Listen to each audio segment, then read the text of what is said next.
দেশের মানুষ, আমার ফ্যামিলির মানুষ সবাই যেন খুব ভালো থাকে। তাৎপর্য হচ্ছে আমাদের শ্রীকৃষ্ণ ভগবান উনি এই ভাদ্র মাসের অষ্টমী তিথিতে জন্মগ্রহণ করেছেন, তাই প্রতি বছর ওনার এই তিথি অনুসারে একটা অনুষ্ঠান আমরা করে থাকি। যথাযথভাবে মানে নিয়ম অনুসারে যতটুকু করা যায় পালন করা হচ্ছে জন্মাষ্টমী অনুষ্ঠান। আজকের যে দিনটা ওনার যে জন্ম, এটা আমরা মনে করি যে জন্মদিন, জন্মাষ্টমী, এই দিনে উনি জন্মগ্রহণ করেছিলেন পৃথিবীতে।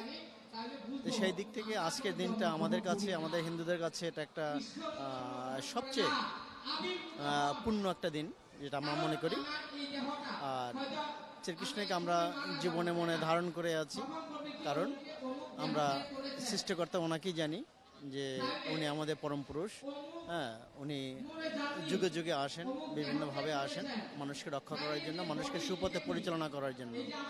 ভগবান শ্রীকৃষ্ণের কাছে আমরা এটাই চাইব যে দেশবাসীর কাছে আর দেশবাসীর মানুষ আমরা যাতে ভালোভাবে সুন্দরভাবে সবাই শান্তিমতো জীবনযাপন করতে পারি, এই আশীর্বাদ ভগবানের কাছে আমরা চাইব। সবাই ভালো থাক, দেশবাসী ভালো থাক, দেশের সেরা হাজারি সব শান্ত হোক, সুষ্ঠু থাক, এটাই চাই।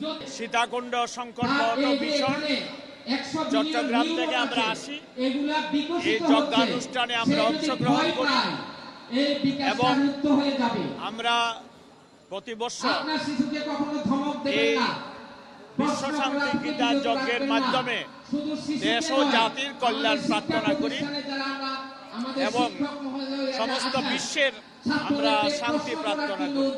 হিন্দু, মুসলমান, বৌদ্ধ, খ্রিস্টান সকল মানুষের মধ্যে সৌভ্রাতৃত্ব গড়ে উঠুক, সবাই হিংসা বিদ্বেষ দূর করে আমরা যেন সকলে বিশ্ব শান্তি প্রতিষ্ঠা করতে পারি। এই বিশ্ব শান্তি প্রতিষ্ঠার জন্য আমাদের আজকের এই জন্মাষ্টমী উদযাপন।